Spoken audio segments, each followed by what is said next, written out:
Ayan guys, eto, tignan niyo po ang aking buhok. Marami na siya. Dito, lalo dito sa harapan. Kasi dyan ko yung laging nilalagyan ng mga oil. Ayan. O, tignan niyo.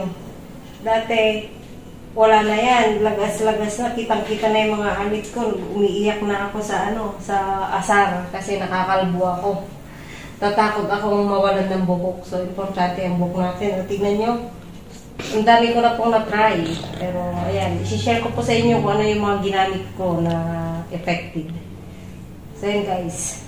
Hello guys. Welcome back to my channel, Julie Juice. So, ayan guys. Isishare ko lang sa inyo yung aking mga ginamit na pampatubo ng buhok. Ayan, pampakapal ng buhok. Kasi, last 3-4 years ago, ganyan, may mga paglalagas akong naranasan sa aking buhok. Tapos, nung nag-pandemic, nag-start 2019, naglalagas yung buhok ko. Every ligo ko, every suklay ko, ganyan, tanggal ko ng tali ng buhok ko.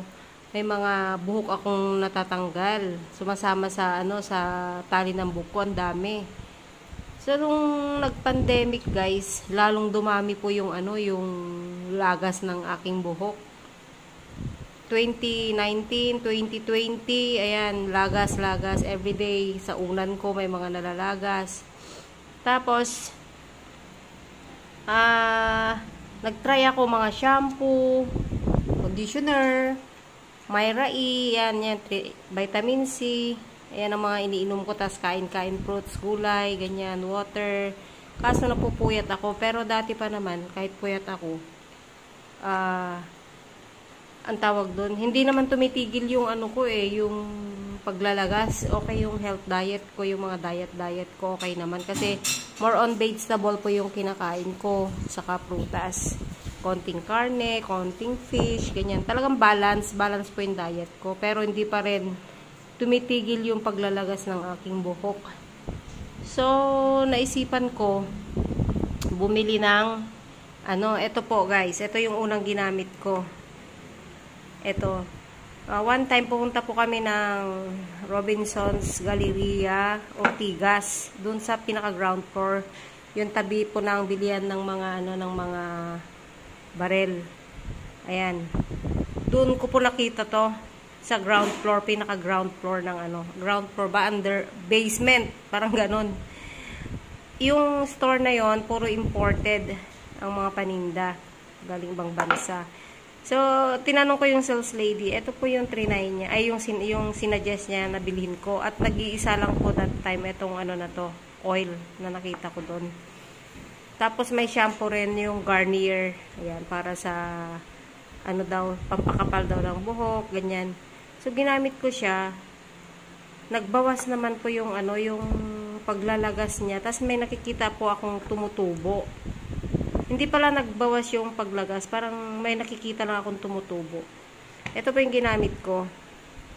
And then, habang tumatagal po, mas marami po yung natatanggal na buhok.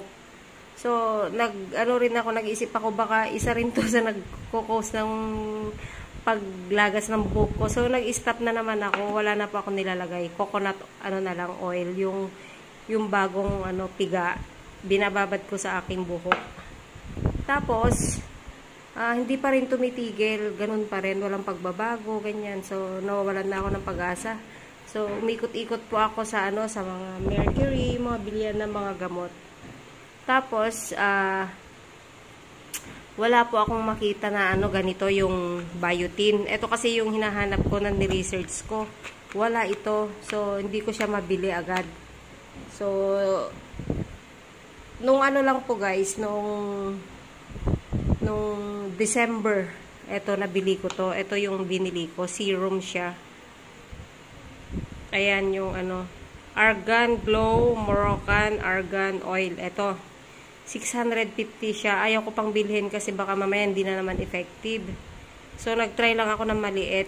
So, nabili ko to sa Watson Festival Mall, Alabang. Doon ko po yan nabili. Tapos, nilalagay ko talagang, ang konti-konti lang din kasi naman yung laman niya. Tapos, nung nabili ko to, parang after nun, nagkaroon ng mahigpit na naman yung ano, yung paglabas-labas. So, hindi ako nakabalik dito. So, hindi ako nakabili ulit ng ganito. Pero isa rin po ito sa nakapagpatubo ng aking buhok. Ayan. So, ito lang po yung nagamit ko. Isa lang. 1,250 ata yung malaki dito. So, pinili ko tong maliit kasi itatry ko lang. At nakita ko effective din siya kasi sinabayan ko rin po siya ng biotin tablet. Ito po yung ininom ko. Iniinom ko siya 1 tablet per day ang pag-inom ko sa empty stomach. Konting water lang. Ayun po yung instruction eh. Pakita ko sa inyo guys yung ano niya, yung laman niya. So, ganito po yan. Maliit lang po yung laman niya. So, hindi ko na po siya iniinom everyday. Ang pag-inom ko po nito sa empty stomach, pagkagising ko ng umaga, syempre, walang laman po yung tiyan natin. So, ito yung una kong hinahanap. Iniinom ko siya sa mga 1/4 lang ng baso. Tapos sabi niya kasi small amount of water lang pag ininom mo siya. Kaya, ganun po yung ginawa ko. Ayan po yung pangalan niya. Biotin Volvic. Pwede rin po kayong magpa-check up muna sa dermatologist nyo. Ako kasi self-medication ako yung ginawa ko. Tapos, eto nga guys, naubusan ako na ito. Hindi pa ako nakakapunta sa Watson Festival Mall. Kasi doon ko siya nabili. Wala po doon sa malapit na mga Watson dito sa amin. Tapos, ito, naghahanap nga ako ng ganito. Wala silang maibigay. So, ang dami kong pinagpipilian doon, ang mamahal na mga oil. Hindi ko na binili kasi bakit pa ako bibili kung effective naman po itong biotin na tablet. Ang presyo po nito, isang box po binibili ko, nasa po, kung hindi ako nagkakamali, 240 o 340, ganon. Punta na lang po kayo sa Mercury doon, malalaman nyo kung magkano. So, madalas po maubos po yung mga stock ng biotin. Kasi matagal na po akong naghahanap nito. Hindi pa nag-pandemic, nagka-try na po akong bumili niyan. Wala po akong mabilin dun sa mga Mercury na pinupuntahan ko. Tapos, eto nga, balik tayo dito kay Silk Secret. Ito po kasi yung pinakamurang Miracle Hair Miracle with Argan Oil and Morocco. Kasi dito, nabasa ko din dito kasi dun sa binili ko na Argan Glow Moroccan Argan Oil. So, may parang pareho silang argan oil. Ayan. Argan oil siya. So, sabi ko, try ko rin to. Ayan. Kasi for na lang to kasi guys, pang maintenance. Kaysa magagamit po ako ng iba't ibang oil dyan. So, ito na lang po yung binili ko. Mura. Parang 115, ganyan lang po guys. Mura lang po itong oil na to. Yan, marami pa siya. Kasi hindi na po ako masyado naglalagay. Kasi summer, mainit. Ayan, so ito hindi ko na po ginagamit. Tapos na ako dito. So, ito, alam ko, effective din po ito. Kasi may mga, nung ginamit ko siya, binubuhos ko siya sa ulo ko. Ang dami pong tumutubong maliliit.